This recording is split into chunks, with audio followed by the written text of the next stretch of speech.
kita hari ini ingin beritahu kepada pihak media lah tentang kisah adik Omar, seorang pelajar cemerlang. Bapa kandung dia seorang warga negara Malaysia, dan ibu dia dari negeri Sabah. Sebanyak yang kita tahu, ibu dia adalah seorang dari negara Sabah tapi tinggal dekat Selangor. Mereka telah bernikah pada tahun 2000 di rumah, dikira di kampung lah, bukan secara rasmi. Dan Omar telah dilahirkan pada tahun 2002. Jadi 31 Ogos Hari Merdeka. So besok Omar besok ke lusa? Lusa umur 20 tahun. Okey.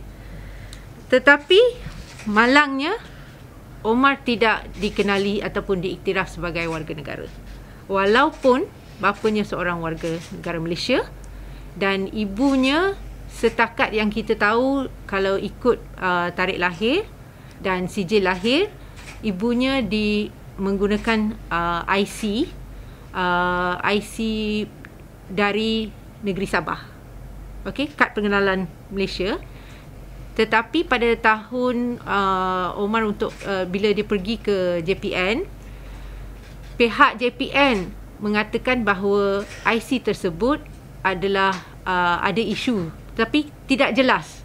Dia tak bagi tahu ibu dia lah dari mana dan sebagainya. JPN tidak dapat mengenal pasti. Yang penting ialah ayahnya masih ada di sini dan ibu saudara Omar serta suaminya yang telah meninggal dunia pada tahun 2019 baru-baru ni, telah mengambil secara anak angkat secara rasmi pada tahun 2015. Jadi semenjak permohonan dan telah sempurnakan sijil anak angkat dan sebagainya, mereka telah dinasihatkan oleh pihak JPN sendiri untuk membuat permohonan bawah artikel 15A pada tahun 2015 juga.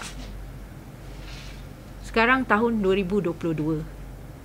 Sehingga hari ini dah lebih daripada 7 tahun Omar masih menunggu. Dan dalam masa itu beliau telah pergi ke sekolah atas sokongan guru dan sekolah dan sebagainya. Nasib dia baik di Kedah. Mereka telah mengusahakan untuk beliau dapat terus pergi ke sekolah, masuk sekolah, tetapi sebagai pelajar asing. Jadi dia akan dikenakan untuk bayar levy untuk sekolah menengah, RM240 setahun. So bukan sekolah percuma. Dan apa yang lebih kita kata menyayat hatilah, dia seorang pelajar yang cemerlang, dan pada tahun ini beliau telah dapat keputusan yang agak bagus bukan agak lah, that's an understatement. Ini adalah keputusan beliau, semua A. So for STPM kita ikut CGPA dia 4.0. Tetapi malangnya, walaupun dia dapat sijil 4.0, dia tak dapat meneruskan permohonan dia kepada universiti, kerana untuk membuat permohonan kena masuk online UPU kan. Jadi sebab dia tak ada IC, dari mula di blok. Tak boleh masuk untuk buat permohonan langsung. Jadi apa kita nak buat? Apa yang akan berlaku kepada Omar? Ayah dia orang Malaysia. Ibu, saudara dia, datuk dia, nenek dia, semua orang Malaysia. Nak hantar dia kat mana? Kita nak tanyalah kepada pihak KDN. Kenapa sampai 7 tahun? Sepatutnya dia dianggap sebagai warga negara bawah perlembagaan secara automatik. Kerana kalau kamu dilahirkan di Malaysia, bukan warga negara mana-mana negara, dianggap sebagai warga negara Malaysia secara automatik. Kita nak tanyalah, sebab kalau pergi mahkamah, mereka akan cuba fight balik pihak kerajaan selalunya akan membantah permohonan-permohonan ini dan mengatakan Omar sebenarnya warga negara asing. Ini adalah standard practice.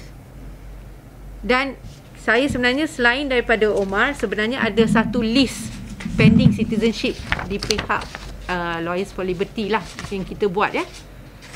Ada sampai tunggu 12 tahun. Ada sampai 13 tahun menunggu tanpa apa-apa resolusi. And orang macam Omar, kita boleh nampak kalau diberi peluang bagaimana mereka boleh bekerja, belajar dan menjadi cemerlang. So kita haraplah pihak KDN melihat kepada bukan saja kes Omar, kerana kes Omar very clear.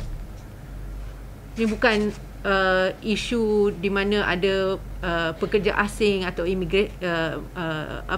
migrant workers lahir anak dan terus nak jadi mengambil kesempatan atau mengambil peluang. Ini adalah kes yang sepatutnya dan sewajarnya dipertimbangkan. This has been going on for so long. We have been trying and we have been pleading, we have been appealing, we have written umpteen letters to the KDN to resolve these issues. And yet, we believe that they are playing God. They are, not only not considering their cases, but also it gives the impression that you're playing God because you give whoever you like and you do not consider the rest and you do not give them a solution. What do you expect these stateless kids to do? Go back where? Which country? STP kebanyakan kalau dapat result macam ni akan cuba untuk sambung mana-mana universiti awam lah. Jadi atas masalah yang saya hadapi iaitu taraf warga negara yang tak diktiraf lagi tu kan. Jadi macam kita sedap peluang untuk kita sambung ke mana-mana universiti awam tu agak macam peluang agak tipis lah berbanding dengan orang lain. So dengan harapan lah dapat budi bicara pihak-pihak atasan untuk tengok balik apa yang kita mampu dengan kelayakan yang kita dapat ni kan. Dengan harapan dapat mempercepatkanlah proses yang diambil tu. Sekarang kerja kat mana? Ya? Sekarang kerja kat mana? Buat apa? Sekarang ada juga buat kerja sembilan lah dekat Sungai Petani, bawah kilang. Itu pun untuk bekerja di bawah syarikat tu pun kita perlukan budi bicara pihak atasan dalam company tu lah. Jadi apa-apa proses yang urusan rasmi kebanyakan kita bergantung pada budi bicara pihak atasan lah, atas sebab faktor-faktor macam ni pun. Selain tu macam-macam masalah lagi yang kita hadapi, terutamanya untuk buat apa-apa account bank. Jadi apa-apa pembayaran gaji terpaksa diberikan secara tunai lah, cash. So pergerakan kita pun agak terbatas lah nak dibandingkan dengan orang lain kan. Sebab tanpa IC kita tak boleh daftarkan untuk buat lesen dan sebagainya tu. So yalah, kita tak dapat keistimewaan ataupun tak dapat peluang macam orang lain boleh dapat lah. Jadi macam agak kekurangan lah untuk golongan-golongan seperti saya yang lain.